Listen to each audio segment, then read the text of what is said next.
So here we are, another day of documenting my progress after falling off the allergy bandwagon. My purpose is to create these videos so that I can hold myself accountable and provide tricks and time-saving tips as I learn them so that hopefully I can help somebody else. Enjoy.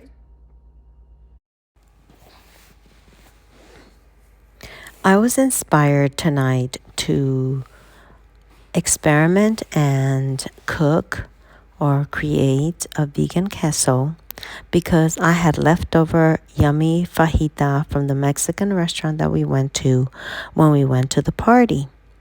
So I really wanted to try a queso.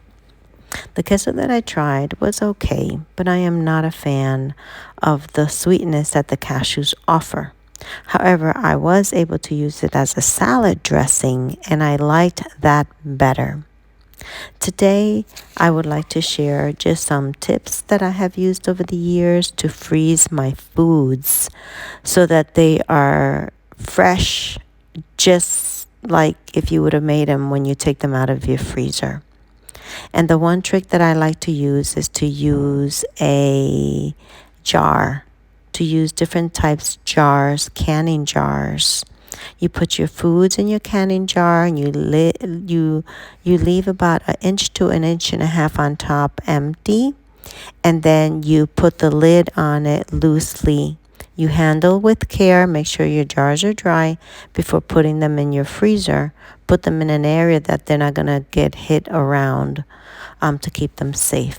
But when you're ready to use those jars, you can just remove them out of your refrigerator, let the items thaw out, and the foods do not have freezer taste, and they taste fresh. You can freeze foods for many months in these canning jars.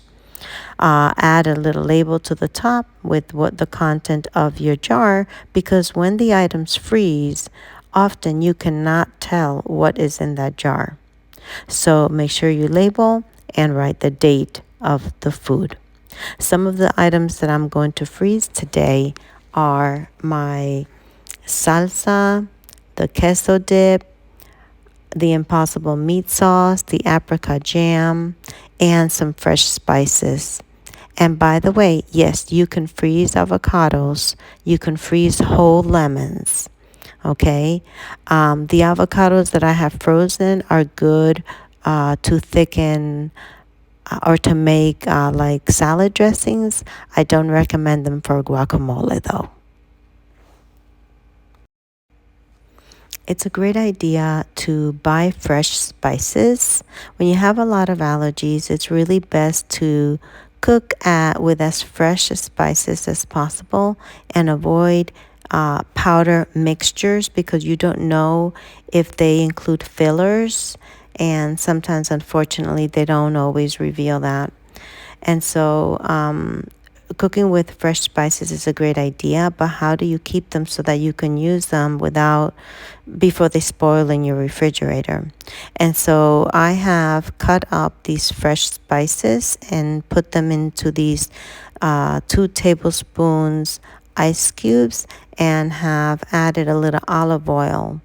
I will put them in my freezer. They will freeze solid. Once they're frozen solid, I will remove them and put them in Ziploc bags. I use environmental friendly, safe storing food bags that I put in my freezer.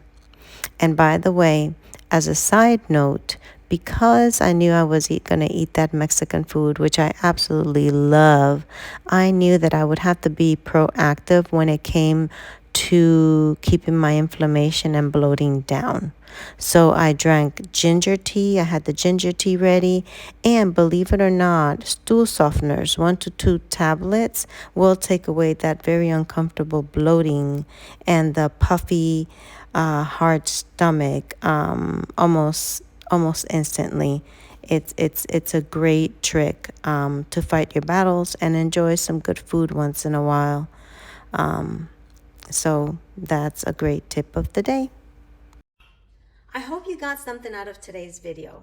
Remember, before you make any dietary or exercise changes, you really should consult your doctor. I am not a doctor, I am not a nutritionist. I am simply sharing my story because I need to hold myself accountable and I need to stay on track to stay healthy. Any products that I may share is because I use them myself, not because it is my intention to endorse them or to promote them. Anyway, till next time, see you next time. Johnny, peace out.